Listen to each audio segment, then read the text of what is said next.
Okay, so students, I'm at jury duty today, fulfilling my obligations as a citizen, trying to walk the walk, so to speak, since I talk about citizenship and voting and all that good stuff. So what I'm going to do is run through a couple of concepts that we've already been talking about to kind of make sure you have a good understanding. So, and then I'll explain the next assignment that we're going to work on in class today, and the sub will help you with this. And we will kind of go from there. So hopefully I will be back by Thursday and we will be able to finish up. This should help you kind of get started on what we're working on today. To begin with, first off, let's think back to what we talked about last week. Last week we were talking about the Declaration of Independence and the Constitution. And those two things were tied to we went through the preamble of the Constitution on Constitution Day. We looked at the beginning of the Declaration of Independence. And we talked about things like self-evident truths, the idea of life, liberty, and the pursuit of happiness. And that these things are listed out in the Declaration of Independence, and they kind of are these are the core values of what the United States stands for. And everything, the founding documents, and everything that comes after that are tied to those core self-evident truths. And then after we talked about that, we looked at, on Friday, we listed out several different values. I think we had, 10 or 11 of them. And we looked up quotes that were related to those values. And so think back to that list that I made on the board that talked about life, liberty, pursuit of happiness, the consent of the governed, common defense, welfare, tranquility. That's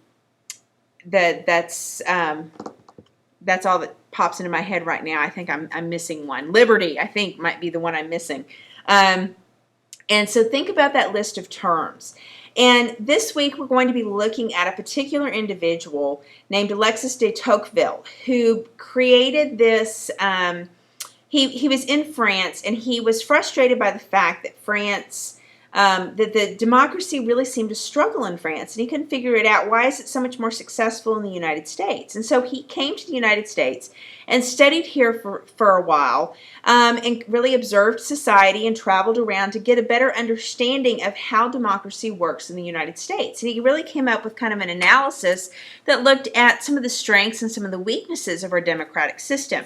But at the end of the day, both whether it's the strength or a weakness, what he came away with is the understanding that the United States is exceptional in the way it approaches democracy. And so it's understanding what makes the United States exceptional. And I have on the board the definition of exceptionalism, this idea of being incredibly unique. And in a lot of ways, the United States is incredibly unique. And now that doesn't mean that the United States is always perfectly doing everything, and that everything is that other countries don't have perfectly valid systems, but it does mean that the United States is unique, and there's a lot of historical proof that we can go to that can kind of explain some of that. So let's go through some of these terms that de Tocqueville really kind of focused in on as to what made the United States special. The first one of these is the concept of liberty. So I want you to take a second and think about what liberty means to you. What is the word liberty? What does that mean? And how do we apply this? How does this fit into this idea of American exceptionalism? What is so special about liberty? So think about it for a second. Now, liberty means that you are free to pursue what you want to pursue. You can pursue your own work. You can pursue your own interests. You can pursue your own writings. You can pursue pretty much whatever you want. You have the freedom to do that. This is different. In some places in Europe, they didn't have these freedoms. They were much more limited. Their choices were very controlled, if not by the state, then certainly by their social class or by their opportunities. And that did not seem to exist in the United States, right? That people could move away and they could really remake themselves and become a whole new person. And so people in the United States have this freedom to go where we want, do what we want. Obviously, we struggle as a country to find, what is the best way to balance liberty. There's an analogy that, I have the freedom to swing my arms all over the place, but my freedom to do so ends when I hit somebody else. Right? So you can't just go around hitting people because, I have the freedom to do so. You do have some obligations to watch what you're doing, but at the same time, if I'm not hurting anybody and I'm off by myself, then I can swing my arms as much as I want. So this is kind of the concept behind liberty that de Tocqueville noticed was very important. So kind of keep that in mind, what that freedom means. The next concept that we want to look at is the concept of individualism. Think about the root word of individualism. Think about what we talked about with the Gilded Age, and how in the Gilded Age we talked about Andrew Carnegie and how he believed that you could be successful, and that's why he comes up with this whole idea of the gospel of wealth, right? So think about the term individualism. How is this going to fit in with our founding documents? Think about that for a second. What this means is that no one can limit you, right? Individualism, as we can apply it to our founding documents, is that I, as an individual, can determine for myself how far I go. That if I work hard, I can be successful. That my success is not tied to my family or how much money I inherit, and that there's no limit to what I can achieve if I'm willing to put myself to it. Now, individualism does not guarantee that we all achieve the same level, right? Because if I work hard and the person next to me doesn't, then we're not going to achieve the same level. And individualism says that's okay, but we should both have the opportunity.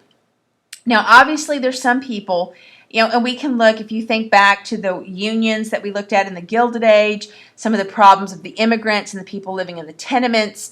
If you think back to that, we can argue that, some people had the deck stacked against them. There wasn't much they could do. They were kind of limited, and it wasn't fair to say it was all about individualism. And when we get to Unit 3 and talk about progressive reformers, we'll certainly see that people in the United States really begin to ask that question. How do we make sure that individualism has an opportunity to thrive and flourish in our society so that everyone has a chance to be the most that they can be?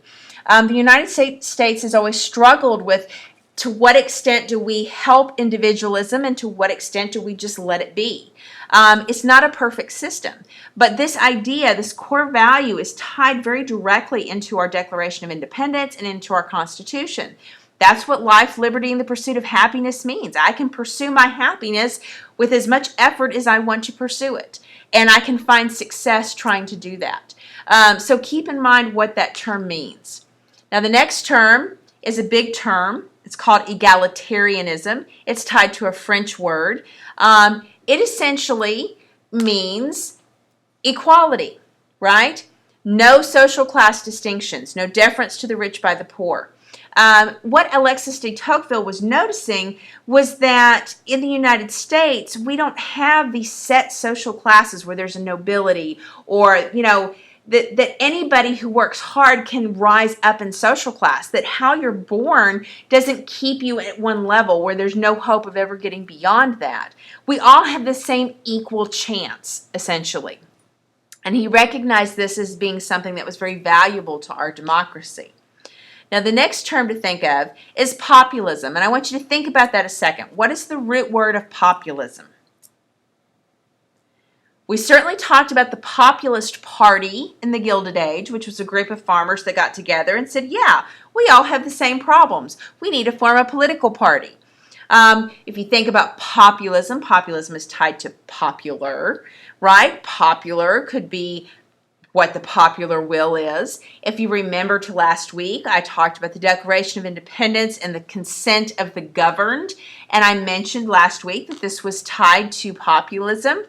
So populism is the idea that we are allowed to form our own opinions and we can voice it. And if there's enough of us with the same opinion, we can form an association or a special interest party, or we can form our own political party. And we can join together and put all our voices together to make a loud noise to make politicians pay attention to us. And so this is the idea of populism, that we all have a chance to have a say, and we can all form these special groups to influence politics. So this is the idea of populism that de Tocqueville noticed. Now, he notices there's some bad sides to populism, and we certainly talked about some of those with the Populist Party, and we see some of those today with special interest groups as well. But that is a part of what democracy is all about. The next term is a term I would have used. Oops, sorry, I'm not going to shut down. Is a next term that I used when talking about the economics of the Gilded Age. This is laissez-faire, another French term. I think I joked on that video lecture, if you're one of the few that watched it, that this is lazy, right? Lazy government, laissez-faire. So what does this mean? What does laissez-faire essentially mean? We talked about this in relation to the Gilded Age and how the captains of industry liked laissez-faire. And what we see is that laissez-faire is the idea of free enterprise, that the government is going to be lazy and they're going to have hands off, and they're not going to dictate how we spend our money. That basically free enterprise allows us to work hard. We get to be successful, and once we've done that, we get to distribute our money how we see fit. That is the concept of laissez-faire. And what de Tocqueville noticed is that this allowed people to be very successful financially. And so that's kind of one of the things that that we notice about the kind of this core value of the American system: life, liberty, pursuit of happiness. That, you know, a lot of questions that come up about the way government functions and how much power does the government have to take the money that we earn. So laissez-faire factors into that. The next value, or it's not really a value, this is going to be our motto. This was originally E pluribus unum, right? This was our founding fathers, Thomas Jefferson, John Adams, Benjamin Franklin, came up with this saying, E pluribus unum, which means one from many, or out of many one. And this is essentially the idea that the United States is made up of multiple states. These states were multiple colonies with multiple different, characteristics, full of people from different countries, different languages, different religions. And out of all these different characteristics, we take from that diversity and we all become Americans. Out of many, one. E pluribus unum. This is one of our founding mottos, and this was the motto for a really long time until we got to our national motto now, which is In God We Trust. That motto goes back to 1956. In 1956, the United States was competing with the Soviet Union, which is a communist country known for its atheism. And the United States decided that we needed a motto that expressed, that really kind of defined the United States apart from the Soviet Union. And they came up with this idea of In God We Trust, this idea of taking and they don't really define what God means in that motto. They just say in God, kind of the broad concept of God, that we trust in Him, that we kind of yield to this concept of a higher power. And so they put this on the coins and on money. It's the official motto in 1956. It becomes a part of our Pledge of Allegiance. And so that's something. So when we talk about national mottos, and one of the ties in to Celebrate Freedom Week is knowing what our national motto is. So whether we're talking about diversity and E pluribus unum, out of many one, or whether we're talking about this notion of In God We Trust, we see that all of those are different types of kind of reflect the values of the United States. So that kind of runs through this. Now I am going to share the link for this Quizlet so that when you're doing your assignment, it will make some more sense. Now I'm going to play you a quick video that I showed in my other classes today. This won't take real long, so listen up. Welcome to the MCAT Multimedia Series, a MCAT analysis of Alexis de Tocqueville's Democracy in America. What are the key elements of a successful democracy? The 19th century political thinker Alexis de Tocqueville believed that thanks in part to the French and American revolutions, the power of aristocracy had been dwindling since the early Middle Ages. Tocqueville remembered previous attempts to build a French democracy. He wanted to gain an insight into the broader lessons that could be learned from the American experience, and what he believed to be their successful democratic system had to teach. So, he traveled there to examine American constitution, political construction, and tradition, and concluded that democracy, equality, and political engagement all strengthen and feed off each other in society. He set out his findings in his 1835 book, Democracy in America. Why don't we consider his conclusions with the aid of a table? Imagine the table represents a democracy. Its flat tabletop signifies equality.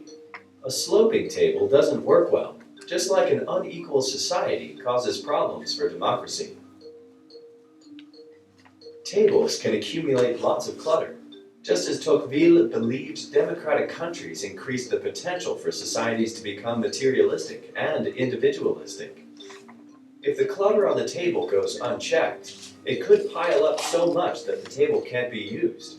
It could even collapse under the weight of clutter on top of it. In the same way, Tocqueville thought that materialism and individualism, left unchecked, could lead to political disengagement, or even the collapse of democracy itself. Now, if we split our tabletop into different sections so control is decentralized, there's no chance of one person monopolizing the space. Just as, in Tocqueville's view, the decentralization of government was integral to democratic stability. All the table legs should be equal length. If one leg is shorter or longer than the others, there's instability. If the legs of the table represent the different regions of rule, it's easy to see how Tocqueville believed that all state or provinces should share equal power. But we haven't talked religion yet. Let's imagine a bench made to fit the table. Over time, people become uncomfortable because the bench is connected. They don't have enough legroom or back support. Now, if we remove the bench and allow people to bring their own chairs, the problems disappear. Similarly, when it comes to religion, Tocqueville stated that a state with religious ties could present problems of religious conflict. He concluded that separation of religion and state, or the chairs, was essential for democracy. Democracy in America is considered an early example of sociology and political science. A more detailed examination of these ideas can be found in the McCat analysis. Okay, so that is a quick video that kind of runs over a little bit of the concept of what de Tocqueville was talking about. Now, here's the assignment that you have to complete today. So I will share this Quizlet to you so you can look at these different terms. You are going to create a tweet, right? Yes, a tweet. You don't have to put it on your personal Twitter. You're going to create a poster, right? It's going to have a hashtag, and it can't be more than 140 characters.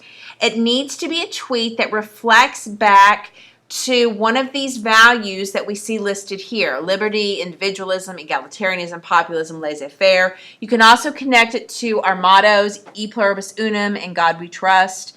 Come up with a clever way to say that. Some of the suggestions that we've seen was, create yourself. Hashtag create yourself, which can be individualism, right? You can have something along the lines of, I had somebody in first period yesterday that their first comment was, I'm hungry, I want food. And I said, well, we could talk about hashtag delicious diversity, right? Because we have so much diversity in our country that there's all different kinds of food that we can eat. And so that can tie back into the E pluribus unum, right? So think of a term, of a hashtag of up to 140 characters that relates to one of these terms. It needs to be something that's unique and that's original to you. I want it to be something that you've come up with. So you'll get one of the blank pieces of paper that are provided. You'll write hashtag in your motto. Then in parentheses, you're going to put which value it ties back to. Okay? On the back of that, you're going to put your name. And then you're going to have this shouldn't take super long, maybe another 20 minutes or so, 20, 25 minutes to create your hashtag. Then once you've done that, The sub has an iPad that I don't know if the sub wants to be in charge of recording it, or if we want to get a responsible student to be in charge of recording it. But we need to take turns, and you're going to hold up your hashtag, and you're going to just very quickly read your hashtag and explain how it connects to that value. So if your hashtag is, you do you, and you would say hashtag you do you, this reflects individualism, because individualism says that I can determine what I want to be.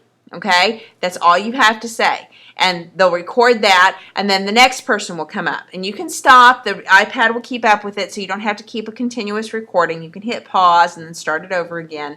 And I'll get some help to kind of sort through those later on, and hopefully we'll be able to share those with each other, and we'll be able to see what everybody had done, okay? Not just those people in your class. So that's kind of my game plan. So over the course of the class period, you will create your tweet. You'll record yourself reading and maybe giving a brief explanation of your tweet. It should not be very long. You should be able to move through the class pretty quickly. And with any extra time that's left, you have that Celebrate Freedom test that you needed to take. If you go to, and I'll just pull up, say, fifth period, right? Because. So you'll go to your appropriate class, scroll down, okay, and you get to roughly, not there, right here. Celebrate Freedom Week test, and you'll click on this link right here. It'll take you to a form. You'll fill out your name, you'll put your email, you'll put your class, you'll answer the questions. Remember, this is only a daily grade. I know it says test, but it's not really a test. But it will be based, your test will come from this, okay? So you want to take this because not only is it going to be a daily grade, and when either tonight when I get home or tomorrow when I have conference period, I'm going to grade this finally. I know I said I would do it Monday. But I wasn't able to. So I will grade it, and then I will send it back to you, and you will get to see what your grade was, and you'll also get to see the answer choices, so you'll know what to study for the test. So you absolutely want to take this. So if you have any spare time, you need to be doing this assignment, getting that taken care of. And then I'm going to share another kind of a worksheet. And if you have time, although I really don't expect that you will, if you have time and you're twiddling your thumbs, you will pull up the Uniquely American worksheet, and you will begin to write down the definitions of liberty, egalitarianism, individualism, that kind of thing, so that when I come back, when I see you next on Thursday, we will look at some excerpts that come from de Tocqueville's writing, and you will get to determine which one of those excerpts that goes with. Now, all this work that we're doing is going to be in class. You shouldn't really have any homework. If you look on the board, you can see that. But you do have a test on Friday. You absolutely have to remember that. So don't forget you've got a test. You've got plenty of work to do. There's no reason for you to be twiddling your thumbs or causing problems. So do your best. Be sure that you're thinking through. Be creative with your tweets. Think of something that's clever, that really reflects, that shows that you're really kind of internalizing what these core values of the United States are all about. So I think that should kind of help set you up to be successful for today's lesson. If you have any questions, then I'll be back hopefully tomorrow. You can always email me. Anyways, please be good for the sub. Be respectful, and please do your work so that when I come back, I'll have a nice glowing report. All right, we'll see you guys later.